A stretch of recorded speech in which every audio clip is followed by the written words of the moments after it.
So why should you listen to me? I went from becoming emotionally crippled from a girl playing on my childhood trauma attachment style so that I would stay with her while she cheated on me, to being better. At least now, I can say. This girl, my ex, I was severely attached to her. I would constantly think about her. I would constantly be having thoughts, oh, is she doing this or is she doing that? Or if she left me undelivered, 30 minutes she left me undelivered, I would think she was cheating. That's how bad my mental health was at the time. That's how bad she had kept me trapped into this little box, making sure that I can't escape, and that I thought that she was in the only girl in the world. She cheated on me. She got with a guy best friend while talking to me, but then said that we weren't together, so it doesn't even matter anyway. So I got really emotionally manipulated to stay in the place I was because she said she needed help. She had these problems, this problem, and I was there to help her through it. So I kind of became her fake emotional crutch at the same time of getting fucked over because she was talking to other people. Like, she would say shit to me like, oh, love you, you're cute, like this, and then never actually spend time with me. She would never want to see me in person. And at the time, I had no clue about, like, what was a good sign, what was a bad sign of, like, talking to girls.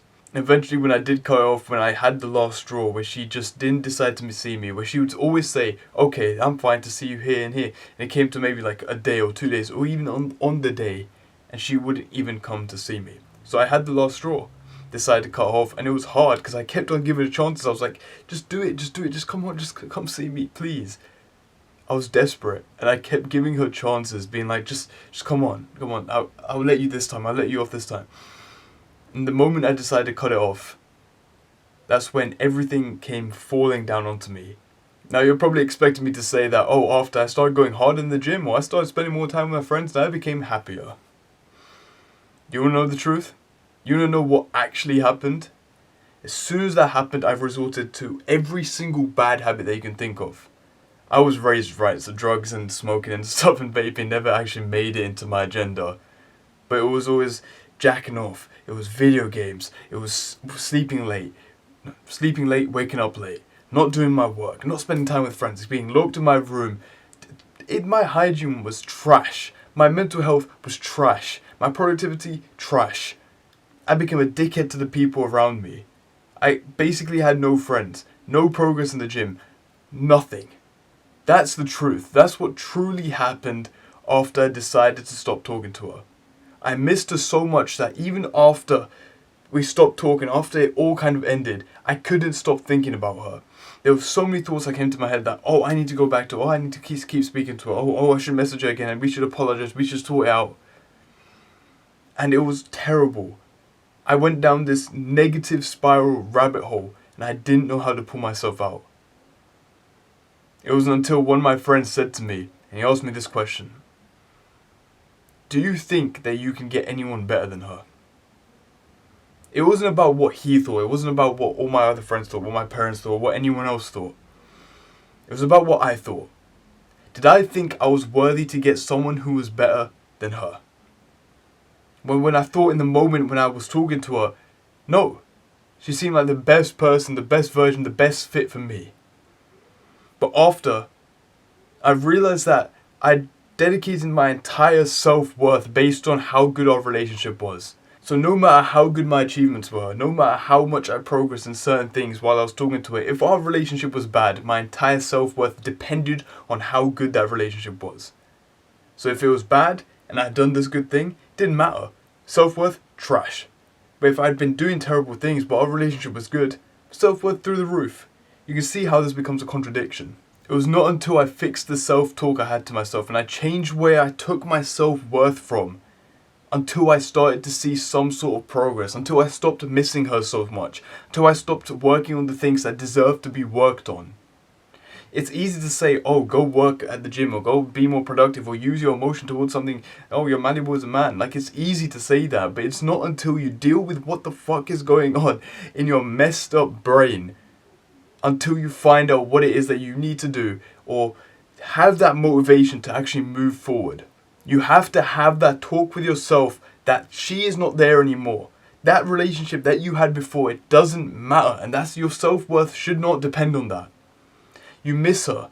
But the thing is, do you miss who they were as a person, or who they could have been? Do you miss the good times, or do you miss the entirety of the time? And then you have to ask yourself these questions, right? Where it's like, okay, that person, whoever they were, whatever they did, would you be fine if your son was dating someone like her? If someone said that you were like your partner, or your ex in this case, how would you feel? Would you be happy about it? Then you ask yourself these questions, you journal them, you write them down, you figure out your answers to them. And then most of the time, you'll come to the conclusion that you didn't want to be like them in the first place. If you had a kid, you wouldn't want that person to date them. Because I'm assuming that this is based off them inflicting like terrible emotional pain on you, because that's what happened to me. But assuming, say that you broke off on normal terms, like there was something that happened that was mutual, and you decided to break it off, and you still miss her. But then you ask yourself, do you miss the good times, the bad times, or the entire thing? And then, were you in love with that person? Did you trust that person? Or were you in love with the person who they could have been?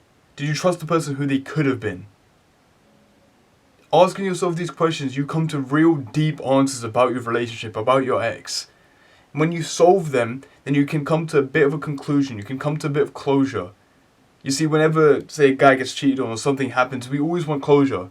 Like, if they want to break up, we want to know why. What did I do? Why? Is there someone else? Why are you feeling this way? Like, we want to know exactly what's happened. But sometimes we don't get that. And the way that we get that is from having that in our own self-dialogue, answering our own questions. That's why journaling and writing these answers out is so important. Solving whatever it is that is going on in your fucked up head is the way to go about it. Getting rid of your ex out of your thoughts isn't an easy process. You see, I'm still talking about her. So of course she still lies there in some way in the depths of my mind. I don't care about her. I don't give a shit about anything that she's doing right now. Of course not. But that's a deep, dark memory that's going to be there always. But getting over that memory, getting over that feeling, getting over those emotions requires you to spend time with yourself. And that's the scary thing. Not a lot of people want to do it. We want to always be switching our attention to this, to the music, to the podcast, to the work, to this. But we never give ourselves time to ourselves. That's something that you need to do, especially when it comes to getting over your ex. Because facing that memory is the thing that you're scared of. You want to turn away and you think that walking as far away as possible from the darkness will make you forget about it. But eventually that darkness will catch up to you. Eventually you'll get tired. Eventually that willpower will run out. That motivation will run out. And it will catch up to you. So facing it and looking at it and looking at the problem, looking at it from a different perspective, trying to find your answers is the best way to go about it. It's easy to say to be productive. It's easy to say to work hard. But no one wants to talk about the truth of what actually happens after you break up, after you start missing them. You have to solve whatever it is, that mental blockade, that mental drowsiness that's pulling you down before you can actually start doing the productive things. Everyone can say, oh, it's my fuel to go gym and lift more, but realistically, be so honest with yourself. When this happens, you don't even want to be at the gym. You don't even want to work hard. You don't want to be productive. So it's about solving that mental blockade first. Meditating, staring at a wall, finding your answers through journaling. That's how you're really going to get over her. Find your closure. I guarantee this is how you get over your ex. Thanks for listening to me, man. Click on this video and click on subscribe if you want to see more shit like this. Love you.